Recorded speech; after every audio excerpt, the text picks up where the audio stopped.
Hello YouTubers, Alaska Prepper here.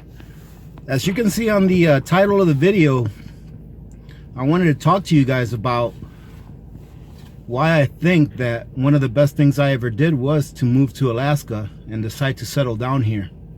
A lot of people are afraid of moving up here because when they hear the word Alaska or the name Alaska, all they think about is the cold.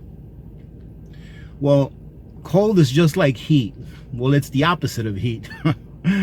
But all you have to do is prepare for it. Okay, all you have to do is prepare for it. And the colder it gets, the more layers you put on, the more skin protection you put on to make sure that you don't get, what do you call that? What do you call it when your skin gets too cold? Frostbite. Told you, ladies and gentlemen, I'm senile. So I just wanted to tell you some of the things. I'm going to split this video up into 2 or 3 different segments so that you can see some of the things that I do like. But let me tell you what I like the most and why I think that moving to Alaska was one of the best decisions I ever made. The first thing is, and the main thing is, freedom. And a lot of people really couldn't tell you what freedom is, believe it or not. Just like if you ask a lot of people what's money, a lot of people can't really tell you what money is.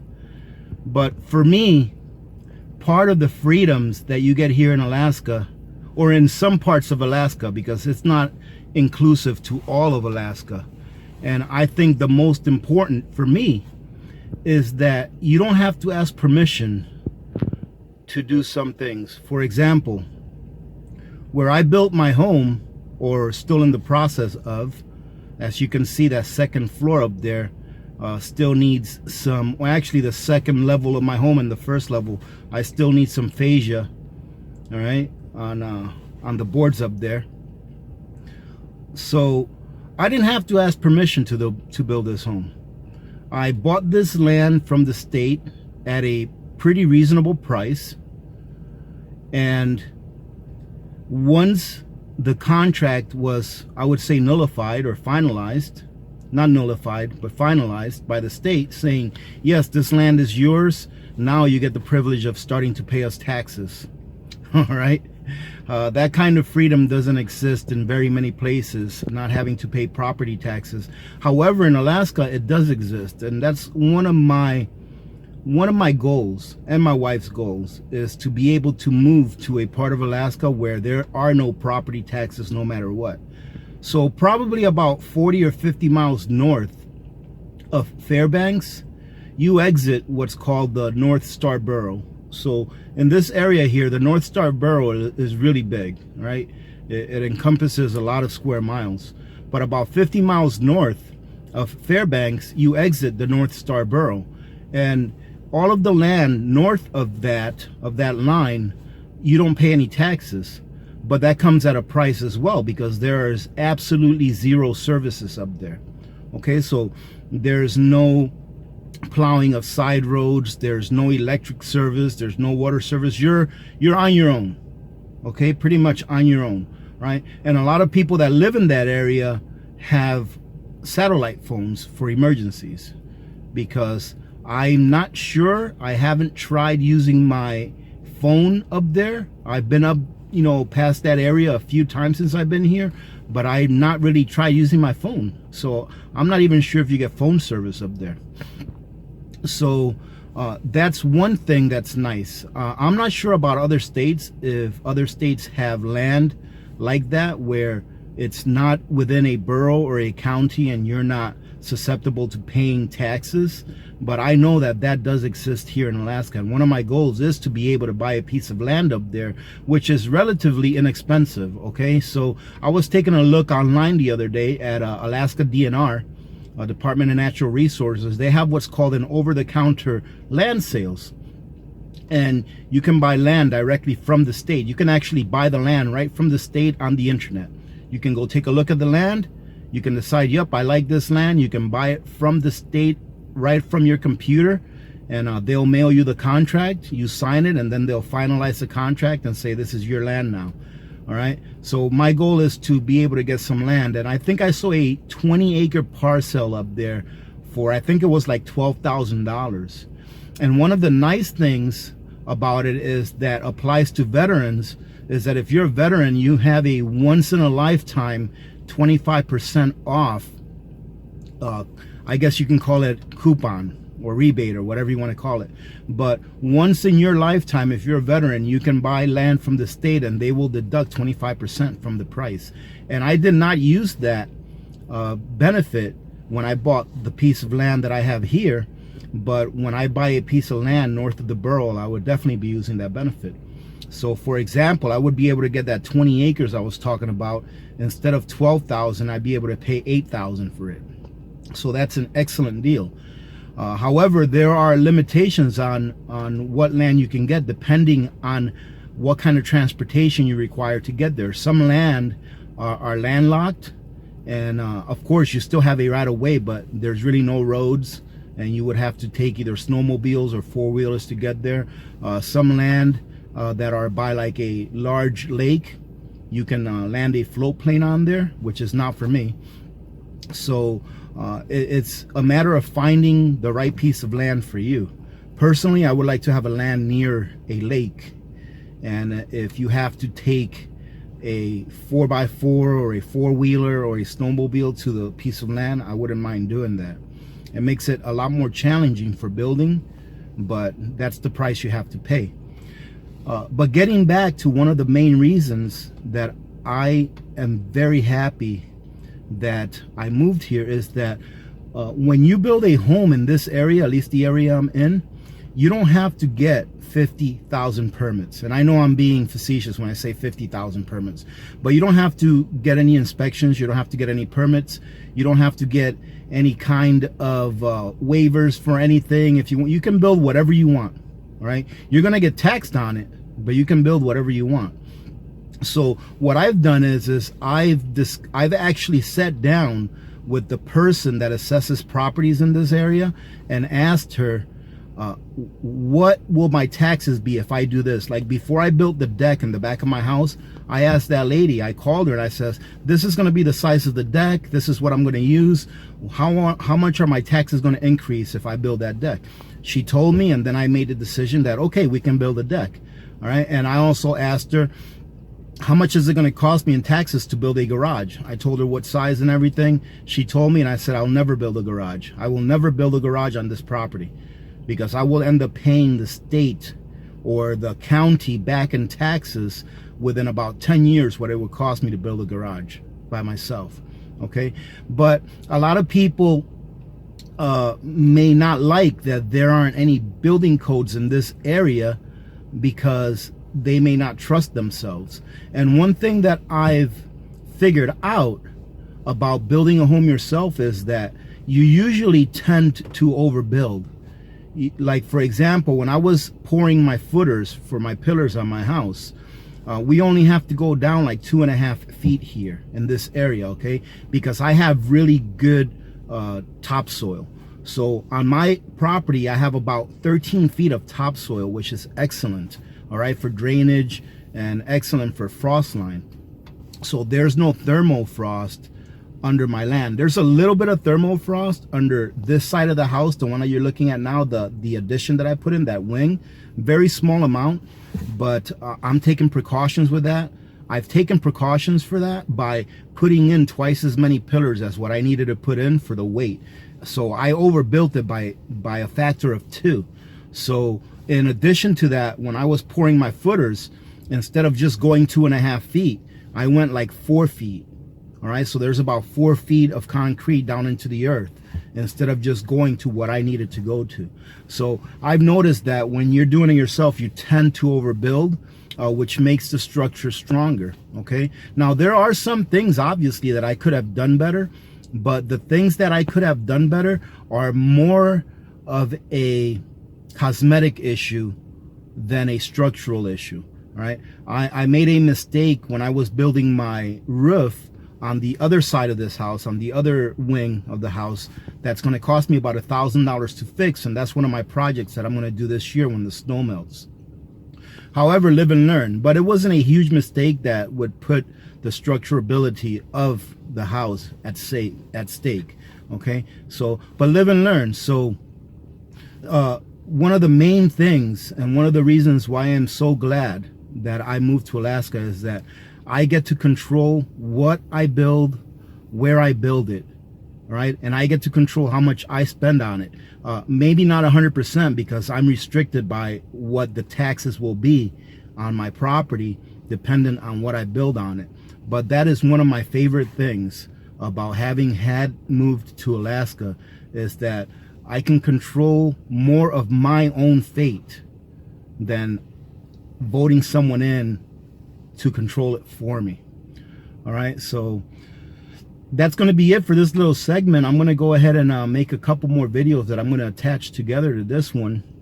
But what do you guys think? Let me know in the comments. Are there any areas where you live that you know that you can build whatever you want and not be affected by taxes and not be affected by having to get permits for local codes or anything like that? Because I think that, you know, it's very, very freeing. Obviously, you guys, if you have been listening to me for a while now, you know that I love freedom. All right, and freedom is not supposed to be easy. All right, freedom is not easy, but it comes at a price. But I think that the price you pay for freedom is worth it. In the long run, it's definitely worth it to be able to live your life how you want to live it, and to be able to have to take care of your own mistakes instead of relying on someone else to come and hold your hand for everything that you do. So that's one of the main reasons why I think that moving to Alaska was one of the best things that I've ever done. In addition to that, I built this house out of pocket, and I was able to do so, all right, because I didn't have to have all these city people or inspectors and things like that come over here and tell me that, no, you're going to have to spend $10,000 to do this test, or you're going to have to pay a $1,500 permit to put in a septic.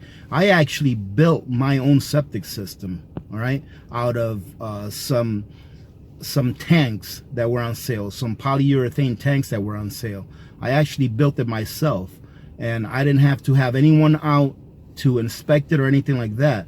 And we're going on 4 years, I believe now, and my septic is working great, knock on wood. All right, so Lord willing, it'll work great for, you know, for a very long time. However, now that I've done that, I know that if for some reason my septic does fail, I know exactly what to do. I know what it's going to cost me to get an excavator, come over here, pull the dirt out of the top of it, pull the septic out and put a new one in and put in a new leach field. I know exactly what I would have to do. Would it be a pain in the butt? Absolutely. But you know what? Like I said, freedom is not really easy all of the time, all right? The fruits of your labor are attained by your labor, and labor is not always easy. So I'm very grateful that my wife and I decided to move our family here, and I think that living here, we have a great life, and it's really what you make of it, depending on how hard you want to work, depends on how much fruits you get out of it. All right, ladies and gentlemen, so I'll carry this conversation on later on. I'm going to go ahead and take a trip into town. Maybe I'll turn the camera on when we're on the highway so that I can show you another reason why I am really glad that I moved to Alaska.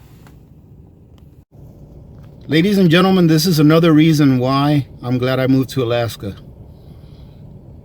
You can't see this in every state in the US, but this right here, if you guys can see it, it's a really big moose. Look at this guy. He is huge. Oh, she is huge, and she's right here on the side of the road getting her little nibbles. She's having a buffet right now, and she doesn't seem to mind that we're here recording her, and I'm pretty sure it's because she doesn't have a baby with her. But look at this. Is that awesome or what? That is so cool. Look at the size of her. And I wasn't expecting that either. I wasn't expecting this on this drive into town. So she looks like she's made it through a few winters because she's pretty big. So she might end up on someone's dinner plate next year, depending on who gets the lottery. All right, ladies and gentlemen, that's just another reason why.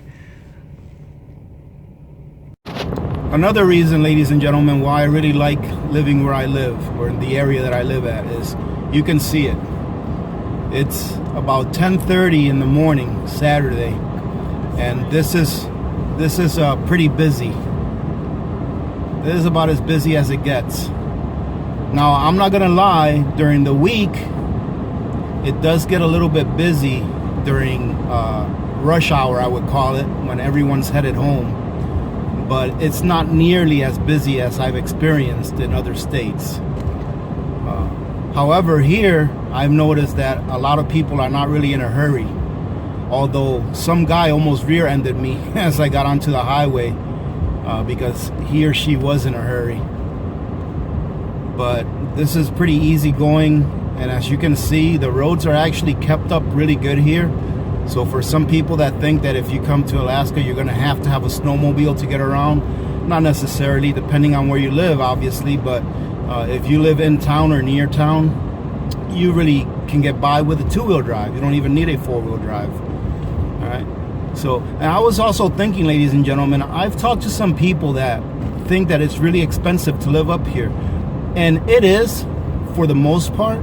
But what I've noticed is this. I know someone that works 2 full-time jobs, and the reason he works 2 full-time jobs is because he wants to buy a piece of land and he wants to be able to build his house on that piece of land and have it all paid off and not take out a loan.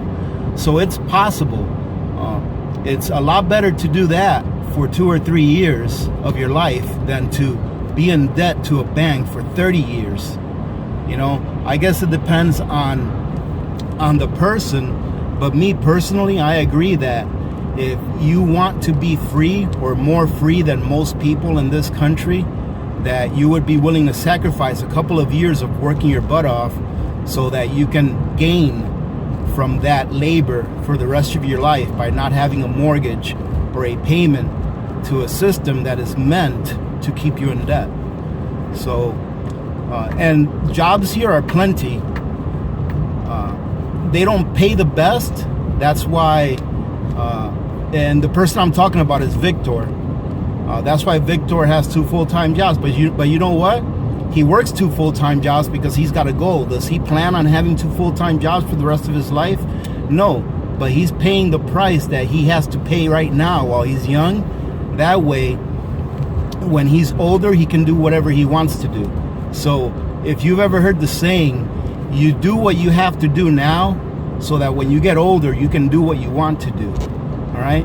And that's what a lot of people don't understand in this country, is that the word delayed gratification is not being taught to children anymore. So another great thing that I like about this state is that there is opportunity for everyone. If you want to work hard here, you have the opportunity to work as hard as you want and earn as much as you can so that you can build the life that you want to build. All right, ladies and gentlemen, this is going to be the last little segment that I make on this video, showing you why I'm glad I moved to Alaska. And as you can see, here we are coming into town. And one of the things that I really like about where we chose to live is that it's far enough away from town that if something happens, people are not going to go north, and especially that it's north of town. So everything that we need, there's a Walmart over here, there's a Home Depot on the side here, there's a bank right there on the corner. Right now, Mrs. Alaska Prepper and I are going to go and get ourselves a coffee before we go shopping. And excuse me. And that's the thing, everything that we need is here. It's close enough for us to make a trip into town and get whatever we need, but it's also far enough away to where we're really not bothered with the things that happen in your normal town. Not saying that this is a bad town to live in. As far as I'm concerned, it's a pretty decent town to live in, but I definitely like living away from town more than I would like living in town. And one thing that I've always thought is that we live north of town, far enough away from town, that if the SHTF ever did happen, guess what? People are gonna head south. They're not gonna head north. So more than likely, they'll leave us alone. Well, at least hopefully they'll leave us alone. All right. And like I said, everything we need is here. We've got Walmarts, which I'm not a great fan of, but you know, we have a Costco's, which I am a great fan of. We have a Walgreens, we have a car wash, we have everything and anything that you can think of. And one of the things that I like the most is that we have an awesome coin shop, so that I can go get me a silver dime every now and then. But a lot of people move up here thinking that it's going to be a very easy life. And it's not a very easy life, but I think that for the most part, it's pretty fulfilling. All right, ladies and gentlemen, so I hope that you enjoyed this short video. If you guys have any questions, put them down on the comment. And if I get enough questions, maybe I'll make a short video answering those questions, all right? There's our little favorite coffee, or at least my favorite little coffee shop right there on the left. And I'm gonna be turning in there right now. So I hope that you guys have a good day today. We will talk to you guys tomorrow during our live chat. So having said that, remember to be good to each other. When good people do good things happen. Remember to reach one, teach one, and repeat. If we all did this, the world would be a better place, and you know that it will be a better place. Many blessings to all of you and your families. This is Alaska Prepper, and I'm out.